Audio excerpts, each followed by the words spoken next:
Good afternoon.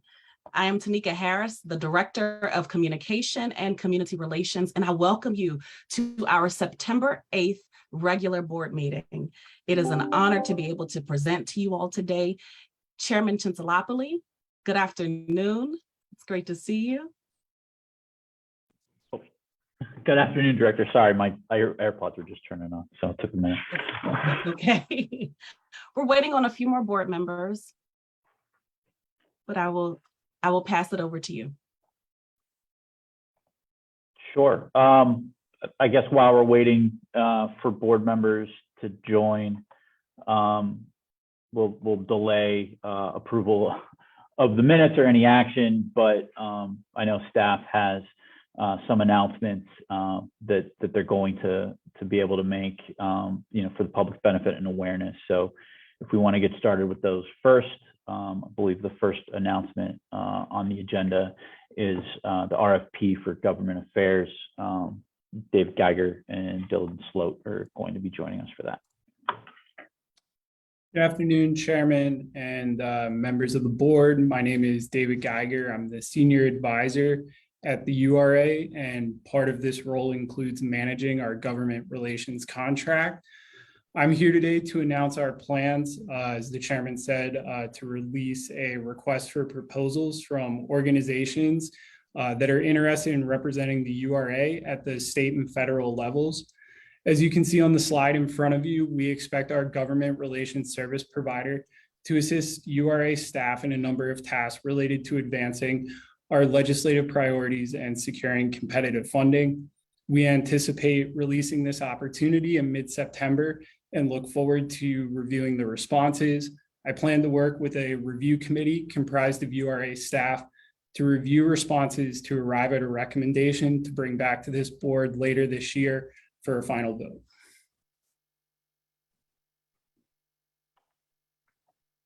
Great, thank you, David. I see that Director Powell's joined us. I know that Councilman Lavelle is planning to be on as well. And once he's here, then we'll have quorum. But in the interim, the next announcements related to URA Ventures, Tom Blink and Alyssa Monette are going to be joining us for that. Thank you, Kyle, and thank you to the entire board for having us here today. My name is Alyssa Monette, and I have been working in the Business Solutions Unit as the Administration Assistant. And today I am here with much excitement to announce our first three investments for URA Ventures Main Street cohort.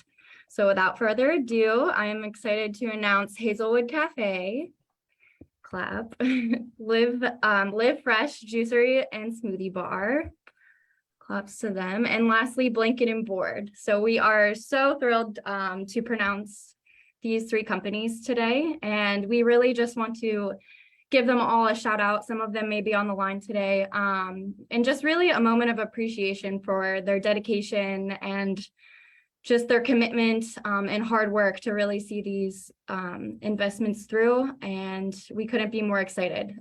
So if there's any comments or questions for the board, I will turn it over to Tom Link to say a few words. So thank you all.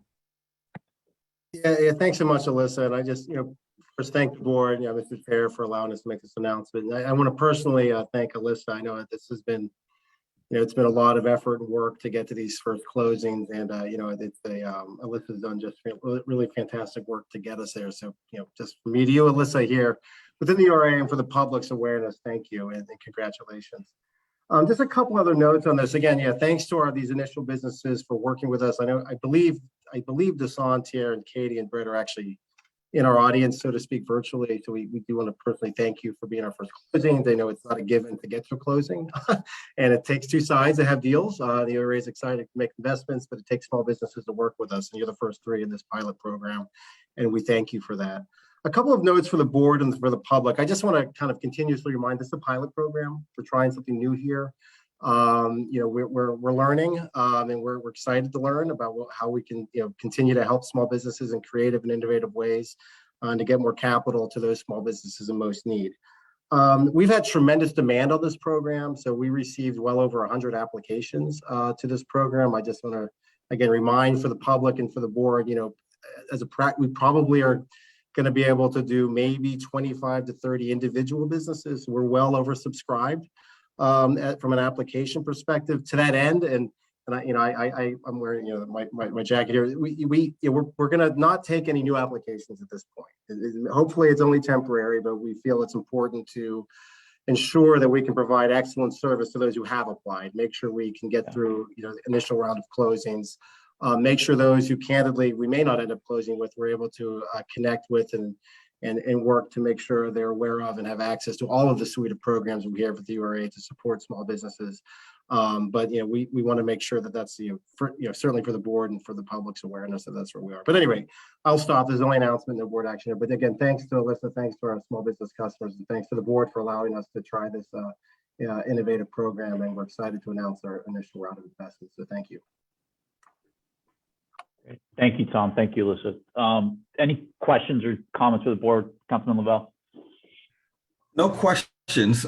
First and foremost, congratulations to Hazelwood Cafe, the live fresh cold pressed juice and smoothie bar, as well as Blanket and Board. I would certainly encourage all those in the public to support these businesses. And so congratulations to them, please support. But to Tom's point of having received over 100 applications, to me, that speaks to the fact that there's clearly a need here, and we're clearly filling a void that unfortunately the private sector, the philanthropic sector, the banking sector is not fulfilling. And so we're stepping in. And so with that, I would just simply encourage the philanthropic community, the banking community, the private sector to partner with us so that we can actually, in addition to these three businesses, three well-deserving businesses, that we can helpfully support the next three, the next six, the next nine. And especially given that these are women-owned, minority-owned businesses, which are critical to our region, that we could help build that out.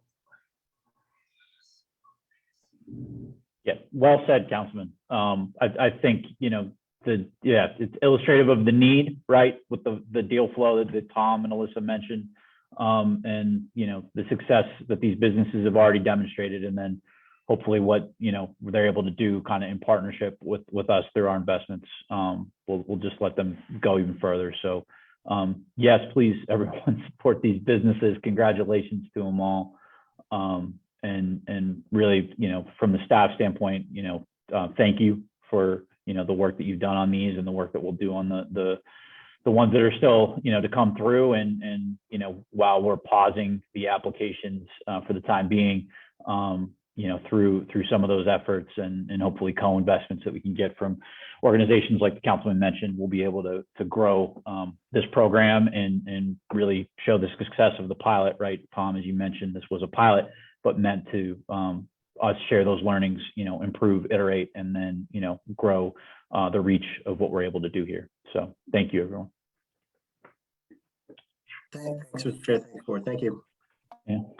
And then before we move back, since we have quorum now, into the approval of the minutes, did want to take a moment to note and maybe give her an opportunity to say hello to everyone. But Sushila Namani Stanger has rejoined the authority as our new Deputy Executive Director, and this will be her first board meeting back with us.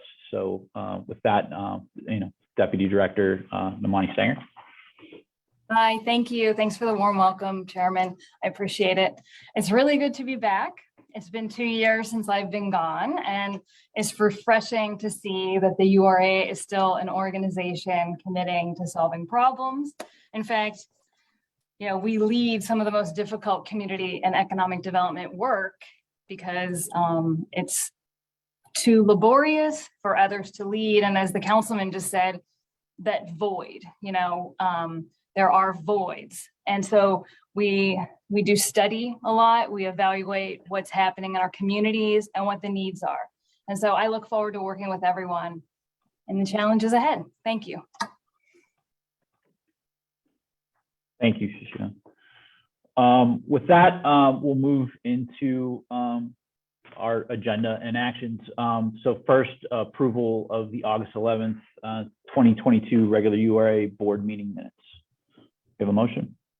So move. Second. Okay.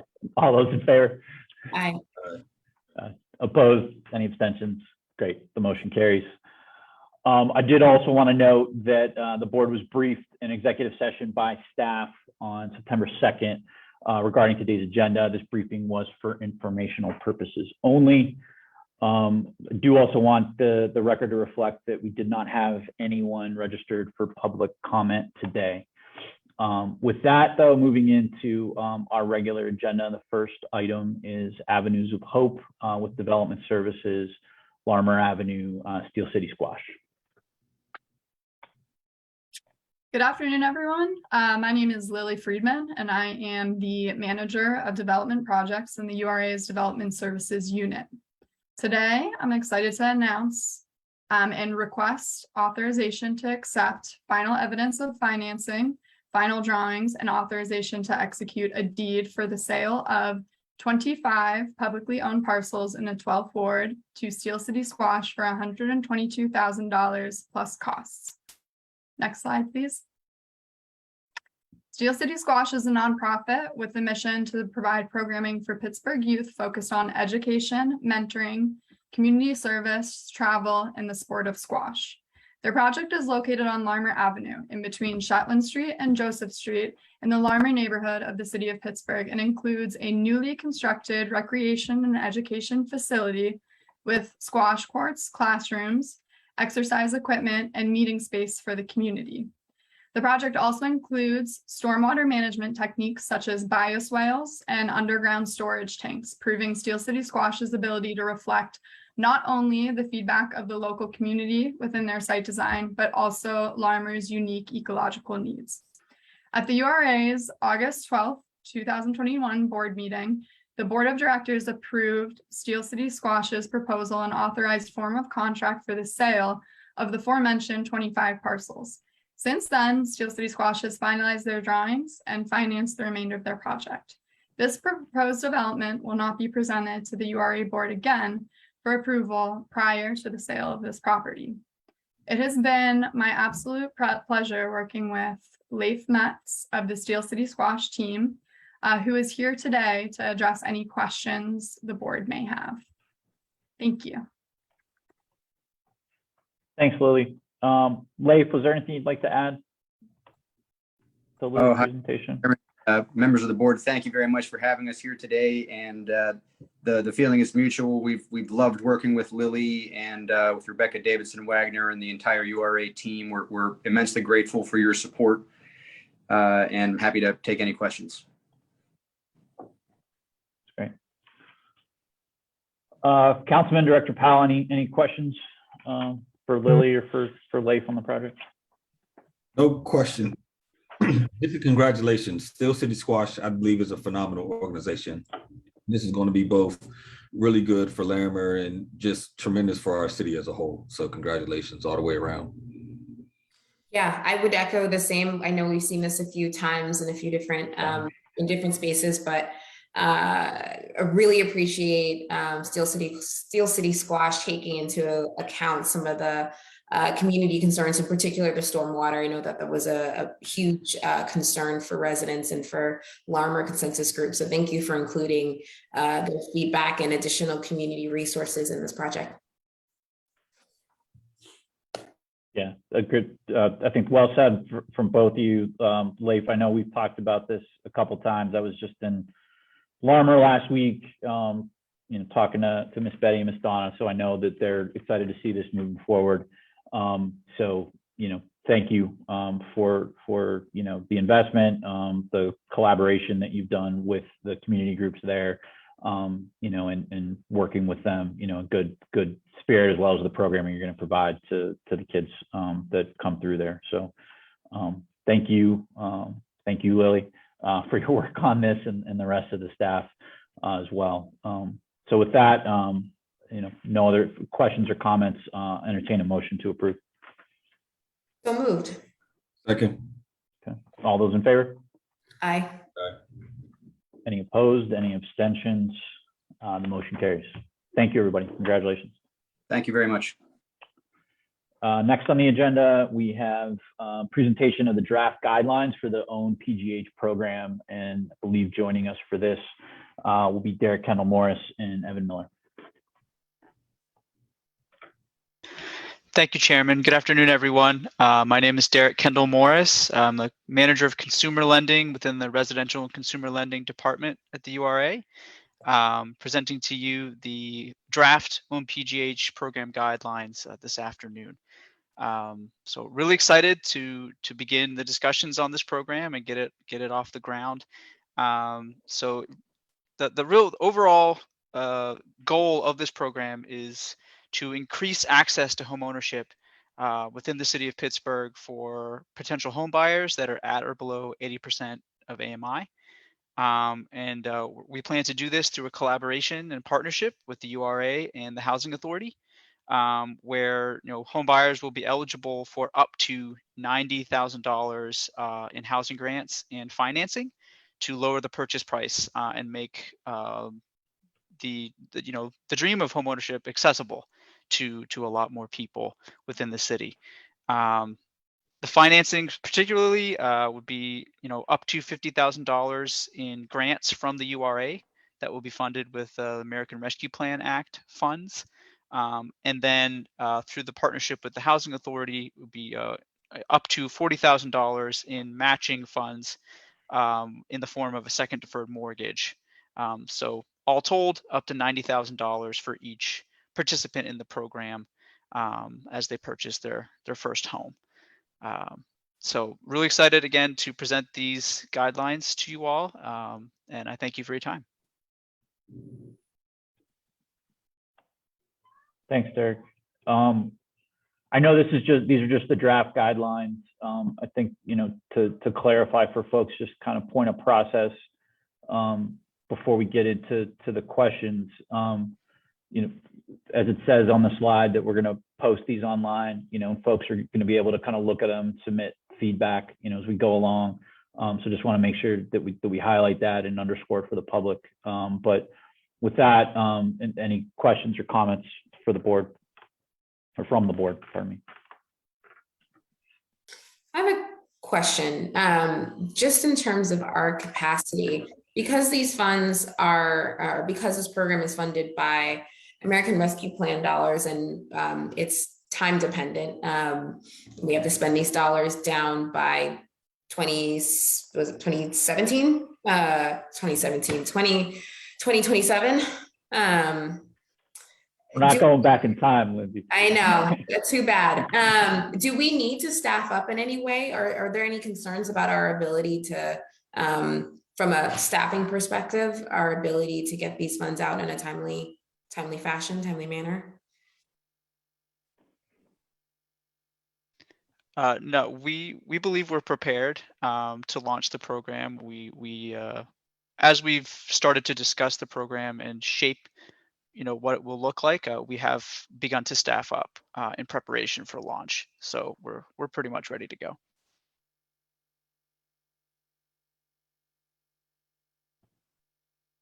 I guess a different kind of capacity question, Derek or Evan, since we're structuring this or looking at it as an opportunity to leverage not just the monies that through the American Rescue Plan that are going through the URA, but that second deferred mortgage from the Housing Authority, just given where some of their production numbers have been over the years.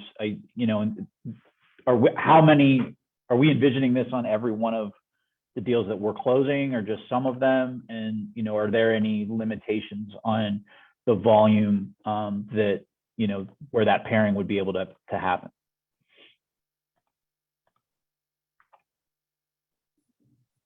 So I don't think we would expect it on every single one of them. I believe that the Housing Authority program is actually even deeper affordability, I believe below 60%.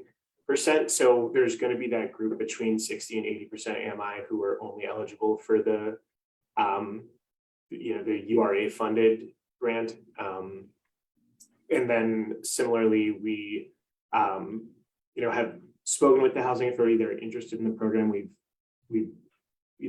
been working on these guidelines in tandem with them. But the pot of money that the URA will be working with this ARPA funding, I think, does exceed what the housing authority is working with. So we're gonna roll this out with this kind of two-piece or two-pronged approach. And if at some point the housing authority support just can no longer be there, then we still have a pretty attractive program in just the URA funds alone. Okay. And then I know we had discussion of this during the briefing, but for the public's kind of benefit and understanding in terms of not just facilitating first-time home ownership, but protecting kind of longer-term affordability upon resale. Some of the kind of affordability commitment that's going to be within it, and the ability of homeowners to, if they aren't able to find a buyer, to depending what's going on in the housing market at the time, to also sell to community land trusts, as an option. If, Derek and Evan, if there's, any more or a little bit you can say on that, again, just for sort of the public's understanding. Oh, Evan, do you want to go, or? No, go ahead, Derek. Go ahead. Okay. Yeah, absolutely. The URA grant funds will come with a 30-year affordability restriction for resale. So the homes will only be able to be sold within that 30-year period to buyers that are at 80% AMI or below.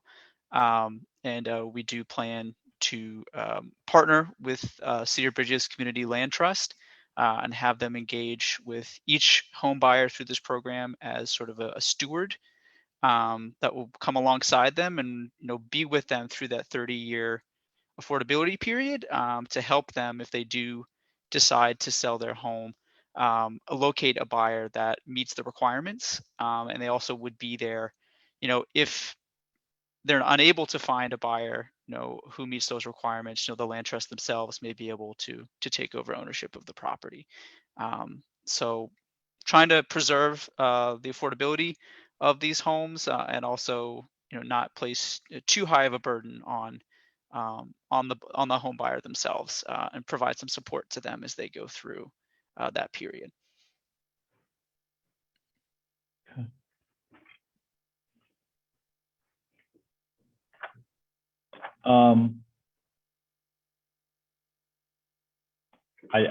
The councilman or Director Powell, do you have any further questions or comments?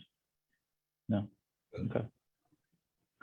Great. Kyle, could you actually go over the timeline for these guidelines, or Evan and Derek, just for the public, what happens next? How long is the feedback period? Yeah, so we're planning to take feedback over the course of the next month, and we're hoping to, bring final guidelines for approval in October. Kind of running in parallel with this process is, the cooperation agreements that we need to sign with the city to actually receive the funding. But assuming that's all in place later in the fall here, I think we've already been discussing with a lot of the lenders in Pittsburgh that are often serving 80% AMI or below buyers, and they're aware of the program. So we're hopeful that we'll be able to roll it out pretty soon after that.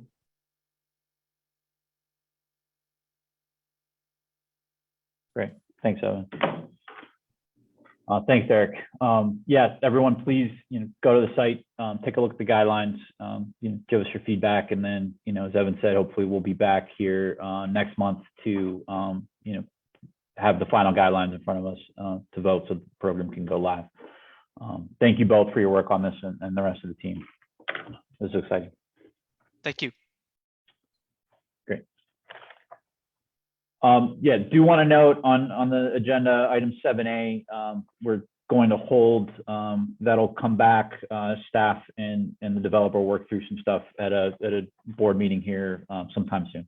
So with that, we're going to move along to Item 7B, South Oakland 925 Technology Drive, parking garage at PTC. Thank you, Chairman, and good afternoon, everyone. I am Gary Luczynski. I am a Senior Project Engineer in the Quality Control and Inspections Group. I'm here today to ask for authorization to approve a $443,616.00 change order for Calista Electric due to electrical plan changes and the inclusion of a speaker/blue light security system after the project was bid. Next slide. These change orders will result in the following. Light fixtures throughout the project. We missed a few, so they're also included in the stairwell and elevator pit. A 100-amp disconnect switch for the garage's emergency generator. The public address system speakers throughout the entire garage. A blue light emergency call box system throughout the entire garage. That was also a result of permit review comments and the parking manager's request. And also a larger electrical vehicle charger circuit breakers. We had 40 amp listed initially, and I think the electrical permits came back at asking 50 amp. So those are some highlights. The public address system and blue light system will allow our parking manager to remote in and monitor the safety of the garage and protect the garage. Calista Electric plans to begin this work this month after approval of this change order. Are there any questions? Thanks, Matt. Any questions or comments from the board? Motion to approve. Second. All those in favor? Aye. Aye. Any opposed, any abstentions? Great, the motion carries. Thanks, Mac. Thank you. Last then on the regular agenda is the Pittsburgh Downtown Pilot Commercial Real Estate Conversion Program presentation and the draft guidelines. Yeah, thanks, Mr. Chair, members of the board, the public. Yeah, this is, again, I'm Tom Link, Chief Strategy Officer here at the URA.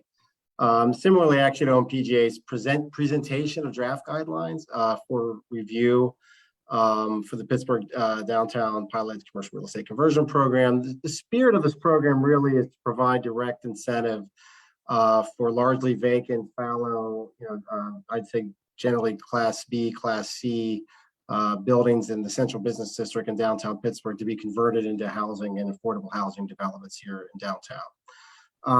The guidelines, there's a couple of things I'll just note within the guidelines. There's been some feedback and back and forth as we get to this point. We created minimum in the draft guidelines. There are minimum affordability thresholds for developers, building owners that must meet to be eligible for the funds.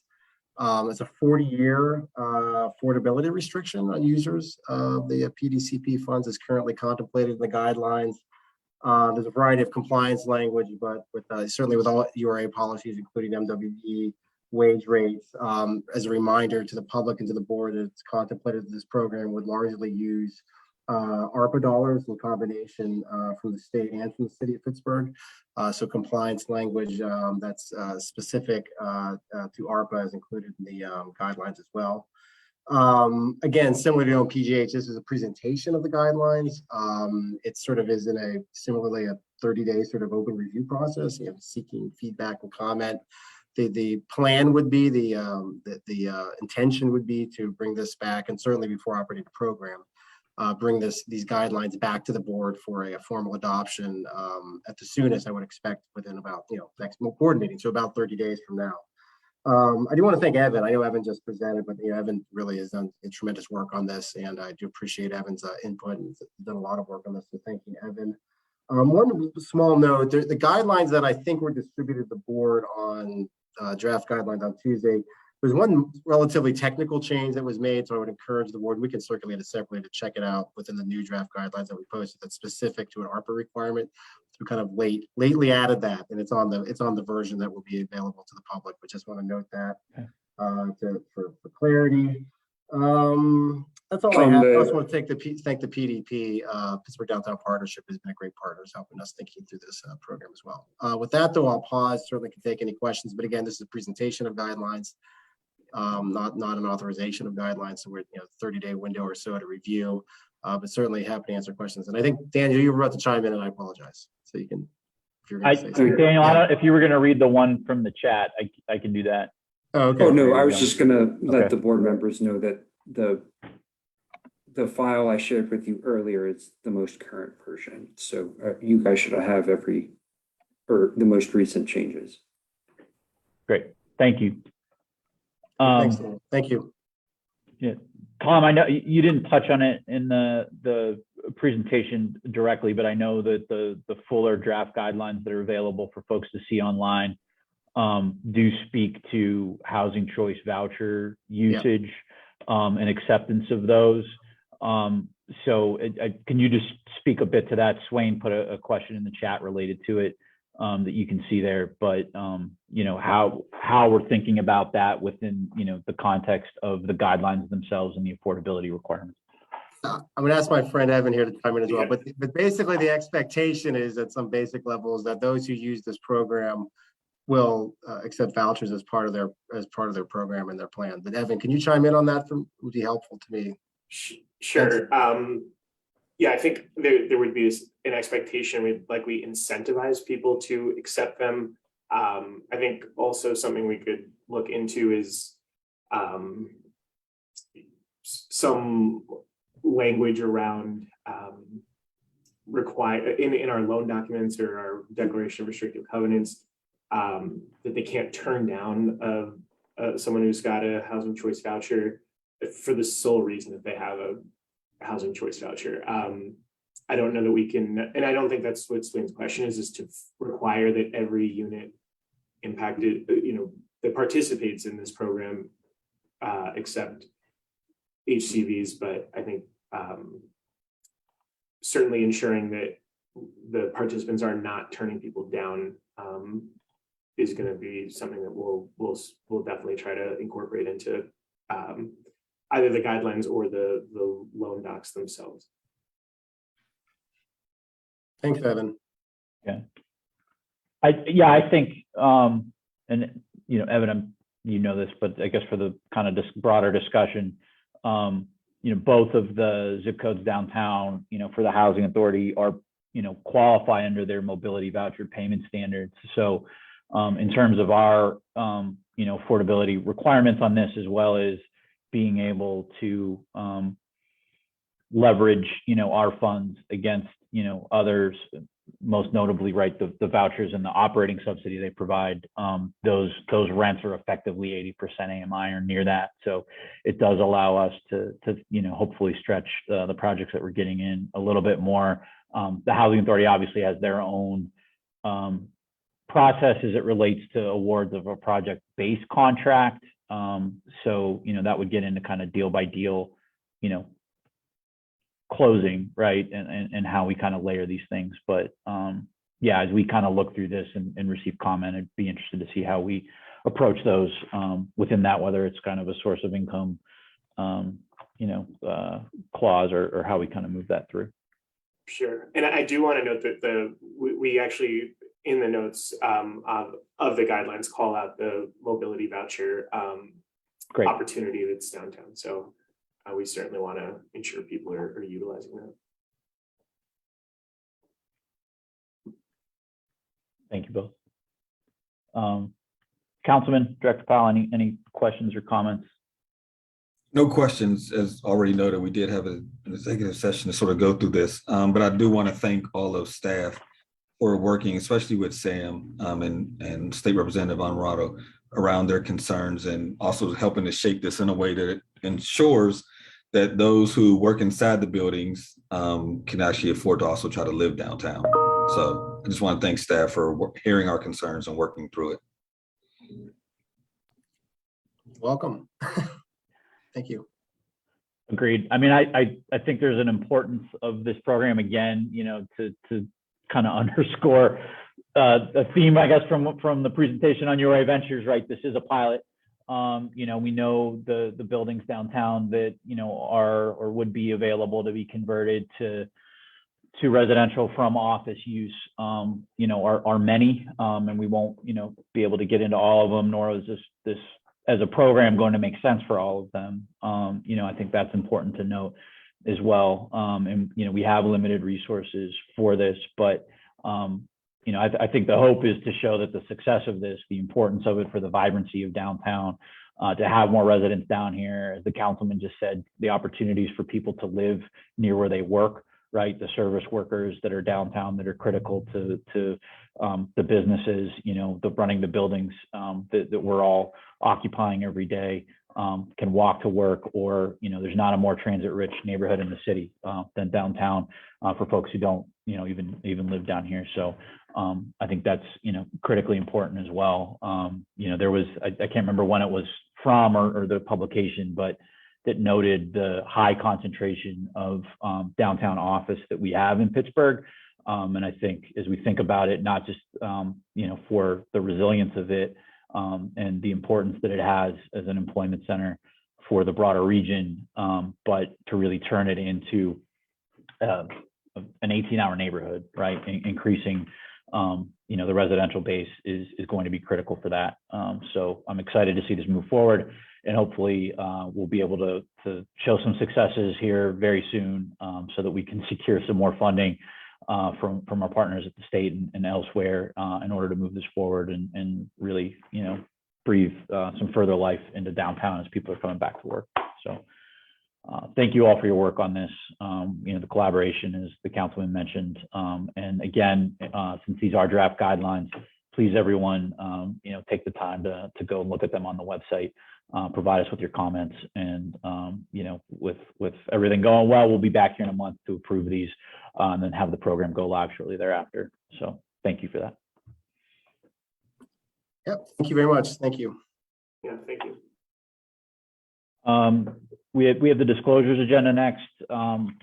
Before entertaining a motion to approve in its entirety, there's one item, 1D, that I did want to take a moment just to kind of uplift and draw attention to for the public's benefit. This is an authorization to make some amendments to program guidelines for the URA's Housing Stabilization Program, which is funded via the Housing Opportunity Fund.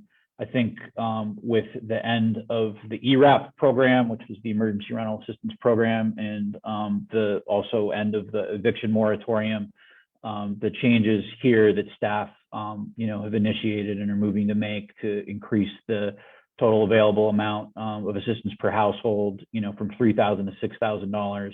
The increase in the consecutive months for which applicants can receive assistance from 3 months to 6 months, and then reducing the time frame with which they can submit applications from 5 years to 3 years. Just given all of those, you know, kind of convergence of those dynamics, this is critically important. So I want to make sure that we raise awareness of that with the end of ERAP and the return of the eviction moratorium, so that you know, our partners in the communities, those folks that are, you know, bringing applications and everything to us for that and providing those services are aware of it, and people can you know, take this so that they're able to stay in their housing and stabilize that portion of their life. So thank you all you know, that worked on that, and let's make sure that we're raising the awareness of it so that everyone can take advantage of it. With that, I don't know if there's any other questions or comments from the board on the disclosures agenda. No. Motion to approve in its entirety.